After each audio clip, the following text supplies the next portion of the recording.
Indigo, your best-selling novel Love Boat Taipei is adapted into film and now in production phase. You were in Taipei with the filmmaking crew by the end of last year. Could you tell us how is the production going now? When could your fans expect to see it in theaters? And what are the highlights? And are there any differences comparing to the original novel? Oh yeah, thank you for all the questions. So it's been a really exciting time. We cast for the film last year with Ross Butler as Rick Wu, Ashley Liao as our Ever Wong, Chelsea Zhang as Sophie Ha, and Nico Hiraga as Xavier Ye.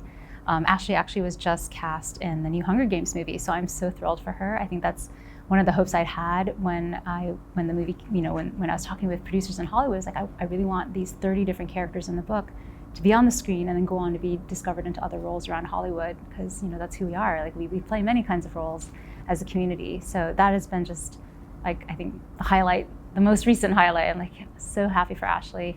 And then yes, we were filming in Taiwan from like November to mid-January. And that was just a magical experience. Really incredible bonding time with the cast and crew. And I think we had lots of postings all over social media of us going clubbing, and I can't wait to share more of the stories and then share the film with the world. What are your expectations for the movie? Are the audiences going to be more like young adults, or do you expect to have a wider audiences? Yeah, so I am so thrilled at the reception that the book has gotten. I had, readers, 15-year-old girls were reading the book with their 90-year-old grandmothers. And I think that was just a really unexpected opportunity to bridge across cultures that I didn't expect.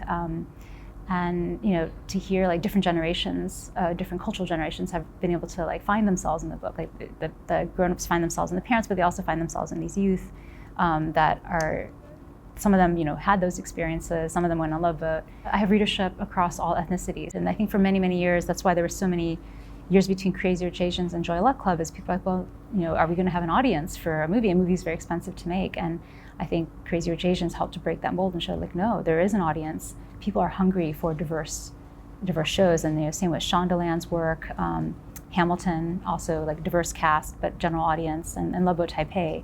I feel like it's all Asian American cast, but again, a general audience. And so that's really exciting.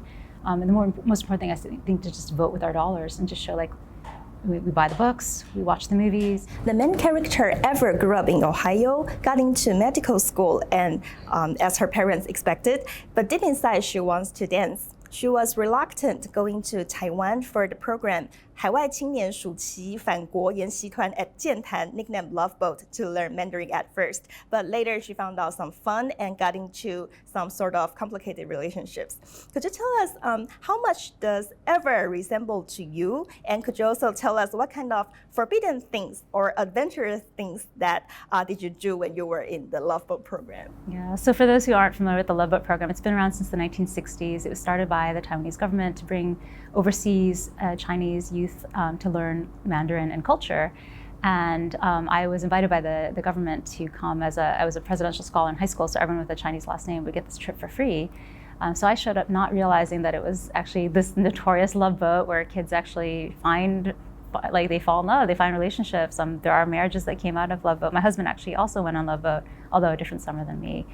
So those are some of the similarities that bore out. Like the stories that I say that like Ever's internal journey, this like desire to be an artist, even though she was on this other path, that was a more traditional path that her parents wanted for her, that is more my journey.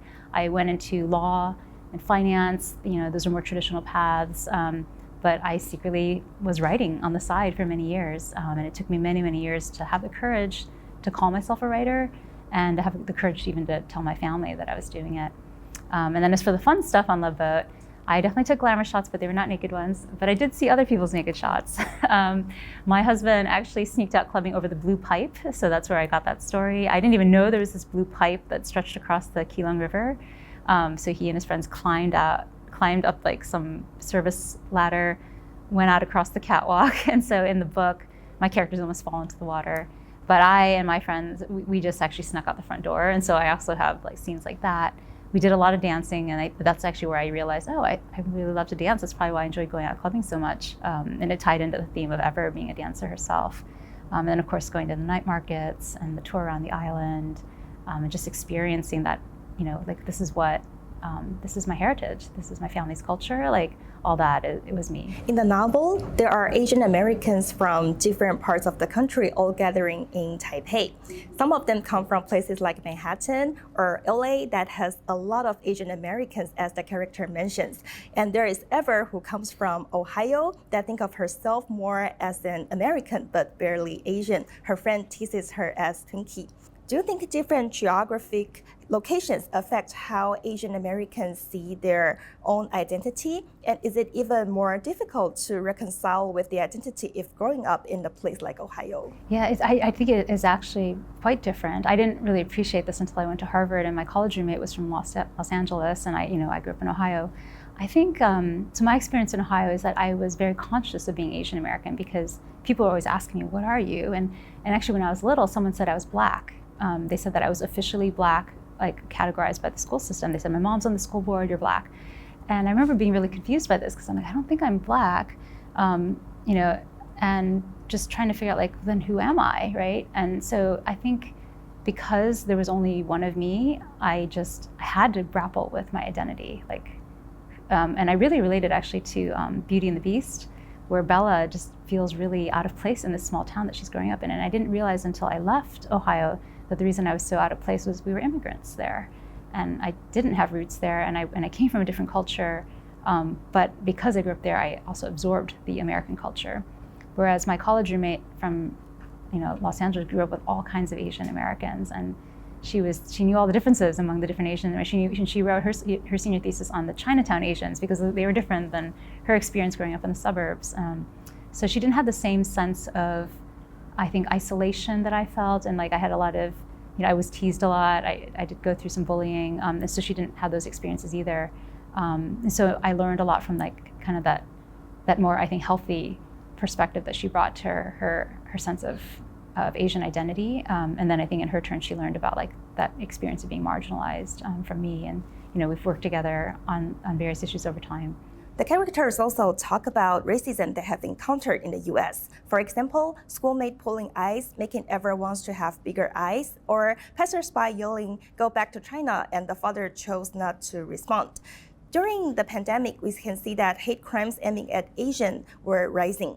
How do you see the racism that Asian American faces in the US nowadays? So I definitely grew up with racism, but I didn't know it was racism. Like I remember my mom actually tried to talk to my fourth grade teacher and to tell him like that I was really facing a lot of persecution actually at the time. And the teacher's like, kids are kids, they just bully each other.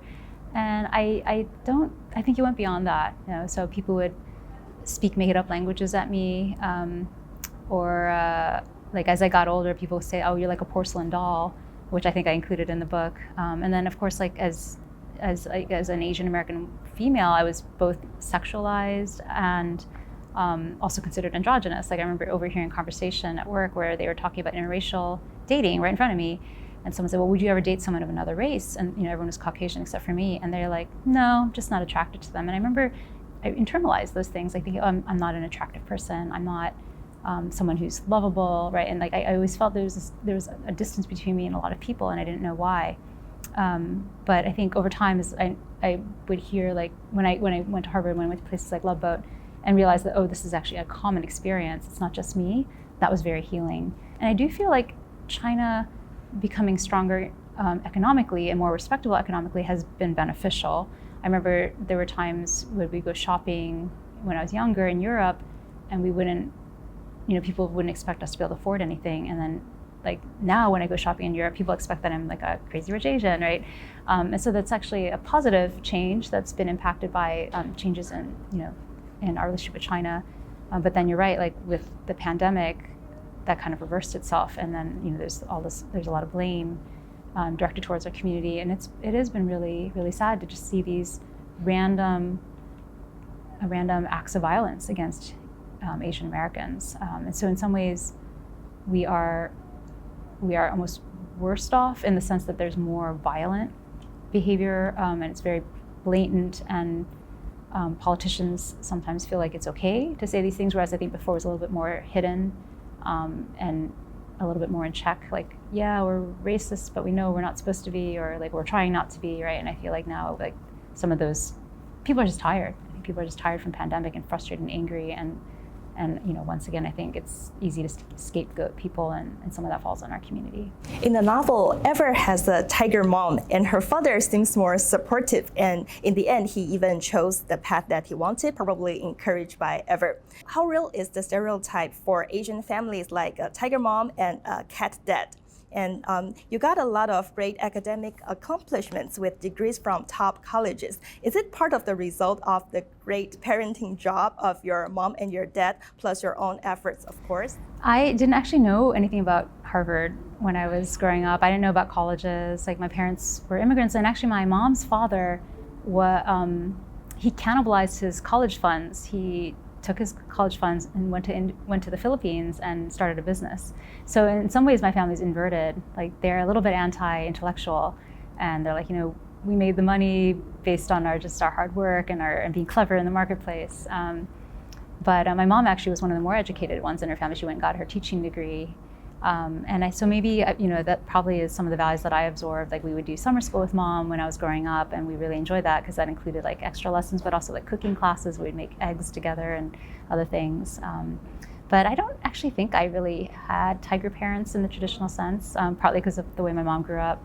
And then my dad is also, he came to the United States when he was 13, and basically had to, he was living with his sisters, so he's being raised by his sisters who are not much older than him. And just having to make his own way in the world. So he went to the University of Michigan, did very well. So he may have been slightly more like, he would challenge me on math facts, or, just kind of teach me things like that. But he didn't like push me really hard. Ever does have tiger parents, and I think that is a very common stereotype in the community. But what my Italian editor said is like, she really related to this family too. And I think what I realized living in Silicon Valley now is that high-performing family is really, it's not an Asian family, it's a high-performing family. And so many of second-generation Asian Americans, the only way they could come to the United States was if their parents were, they got some kind of university student visa, or they were a high-tech worker, H-1B visas. And so really the only ones who could come were already high-performing families. And it doesn't mean that we don't have other immigrants. There were definitely other waves of immigrants, like the Chinese who built the railroads, the paper sons, and there are others. But there is a wave of immigrants that are kind of the intellectual class. And so within those families, yes, you do see very high standards for academics because that was the path to success. But there are, so many other Asian American families that aren't that way. Are you a tiger mom for your boys? How would you describe your own parenting style? I didn't think I was a tiger mom, but I think my kids think I am, so they're probably right. We have these gifts, these talents, these abilities, these perspectives on the world, like just the privileges that we're born into. Even being like Asian American, that's a privilege in so many ways, to be at the intersection of two cultures and maybe even more. And so I feel like our job is to be a steward of those talents in a way that we can benefit the world. And so I think that's what I hope to impart to my children. Let's figure out what is it that you love, and be a good steward of those resources that you have. You're a leader in the AI field. Do you think Asian Americans could find opportunities to prosper in this field? It's a really fascinating field. I really think that our future is already being shaped by artificial intelligence technology. It's already in our homes, it's in our iPhones, it's in our home devices and our cars even. I think Chinese Americans are doing very well in the field. Like, there's a lot of folks moving in. It's a field that I think is thinking a lot about social questions because it's embedded in technology. So implicit bias, there have been iconic headlines that came out with like a human resources algorithm that wasn't correlating women with leadership roles.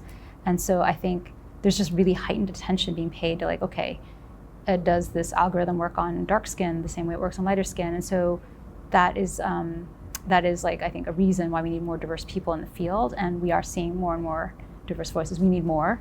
I think China is actually, they've put a lot of money into research. They've labs, they have AI cities that we don't have in the United States. And it wasn't until very recently that we even had the type of federal funding that we have now, but it's not enough to keep up.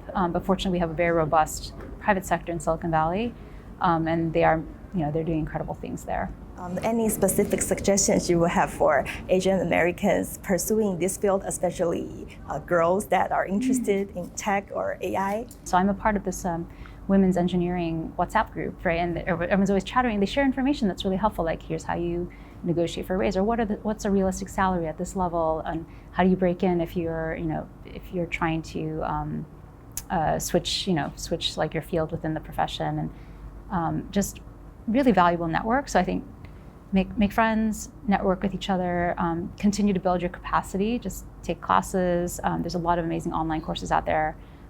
It's such a rapidly evolving field that your knowledge gets dated very quickly, so you kind of just want to keep on top of that, but also have confidence, like you know what you're doing. I think that's a lot of times girls count themselves out because they think they need to be perfect at it, and that was like a flaw in our upbringing for many years. Girls thought we had to be perfect, and if you weren't perfect, then you were like, well, someone else should do it, they're better qualified than me. But the truth is, no one's perfect.